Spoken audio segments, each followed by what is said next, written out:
अस्सलाम वालेकुम। आज के वीलॉग में बात करेंगे एक तस्वीरी साज़िशी थ्योरी की, और ये तस्वीर जारी की गई वज़ीर आज़म ऑफिस की तरफ से इमरान खान साहब और army chief general Qamar Javed Bajwa की हालिया मुलाकात की ये तस्वीर है। और इस तस्वीर को लेकर नून लीग के हामी सहाफ़ियों, बड़े बड़े जुगादरी सहाफ़ियों ने अफवाहों का एक तुमार बांधना शुरू कर दिया कि इस तस्वीर के ज़रिए इमरान खान साहब ने अपनी नाराज़गी का मैसेज फ़ौजी क़यादत को एक हफ़्ते में दूसरी दफ़ा पहुँचाया है। वज़ीर आज़म टांग पर टांग रख कर बैठे हैं, उनकी कुर्सी भी आरामदेह है। जनरल कमर जावेद बाजवा एक सबॉर्डिनेट की तरह मुअद्दबाना अंदाज में बैठे हैं और उनकी कुर्सी भी काफ़ी गैर आरामदेह है। पहली दफ़ा ये पैगाम पहुँचाया गया जब वज़ीर आज़म इमरान साहब ने बराह रास्त अवामी राब्ते के दौरान सुल्तान राही का सा अंदाज़ इख्तियार किया, गंडासा लहराते हुए धमकियाँ दी कि मैं किसी को नहीं छोड़ूंगा और अगर मुझे निकाला गया तो मैं बहुत ख़तरनाक साबित होऊंगा, मैं यहाँ बैठा बहुत कुछ देखता रहता हूँ।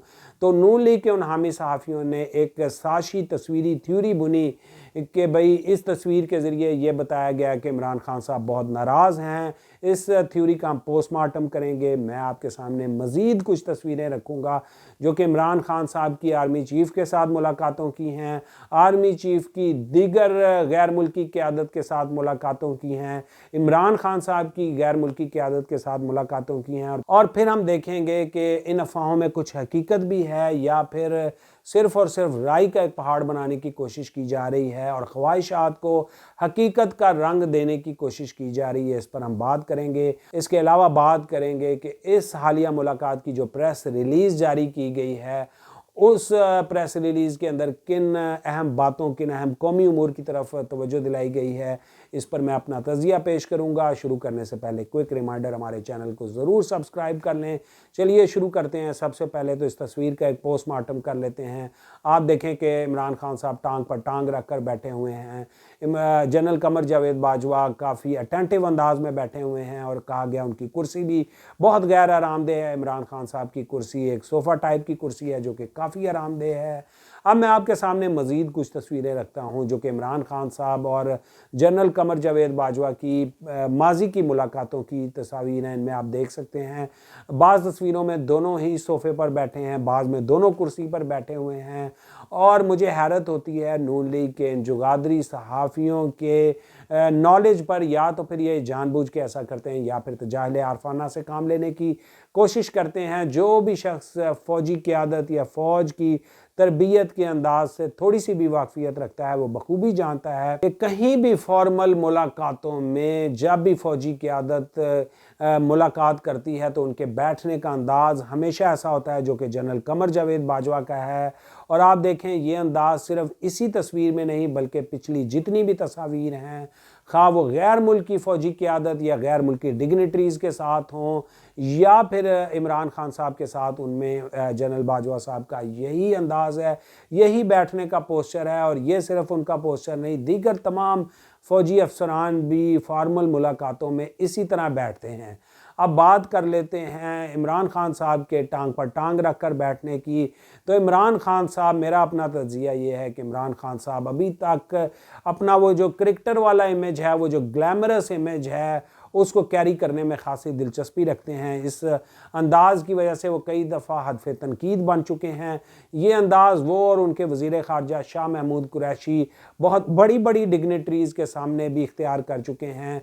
मोहम्मद बिन सलमान जो सऊदी अरब के वली अहद हैं या सऊदी अरब के जो बादशाह सलमान हैं, उनके सामने भी यही अंदाज़ इख्तियार किया गया। इस पर इमरान खान साहब को ख़ासी तनकीद का सामना करना पड़ा। इसके अलावा शाह महमूद कुरैशी साहब की टर्किश वज़ीर ख़ारजा के साथ एक तस्वीर जारी की गई जिसमें टर्किश वज़ीर ख़ारजा तो इसी अंदाज़ में बैठे हैं जिसमें जनरल कमर जावेद बाजवा बैठे हुए हैं, लेकिन शाह महमूद कुरैशी साहब टांग पर टांग रख कर बैठे हुए हैं। तो मेरा ये ख्याल है कि अब हमारी जो सियासी और हकूमती क़यादत है, जो हकूमती ज़ुआमा हैं, इन्हें समझना होगा कि लाउबालीपन छोड़कर संजीदगी का मुज़ाहरा किया जाए और ये पैगाम जो बिलवास्ता या बिला वास्ता डिलीवर करने की कोशिश की जाती है, ये जो गंडासे लहराने की कोशिश की जाती है, इसमें ऐसा लगता है कि कुछ कानों का कच्चापन, इसका मलदखल ज़्यादा है। लगाई बुझाई के नतीजे में बार बार इस तरह का तासर हुकूमती बेंचों से दिया जाता है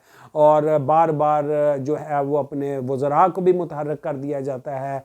اور اس طرح کے بیانات دلوائے جاتے ہیں جن میں دھمکی آمیز تاثر مل رہا ہوتا ہے، حتیٰ کہ فوج نے بار بار اس کی تردید کی ہے۔ D G I S P R نے بھی ایک پریس کانفرنس میں یہ بات بالکل واضح کر دی کہ کوئی ڈیل یا ڈھیل نہیں دی جا رہی، اور جو اس طرح کی باتیں کرتے ہیں ان سے ہی پوچھا جائے کہ یہ ڈیل اور ڈھیل انہیں کون دے رہا ہے، کون ان سے ملاقاتیں کر رہا ہے۔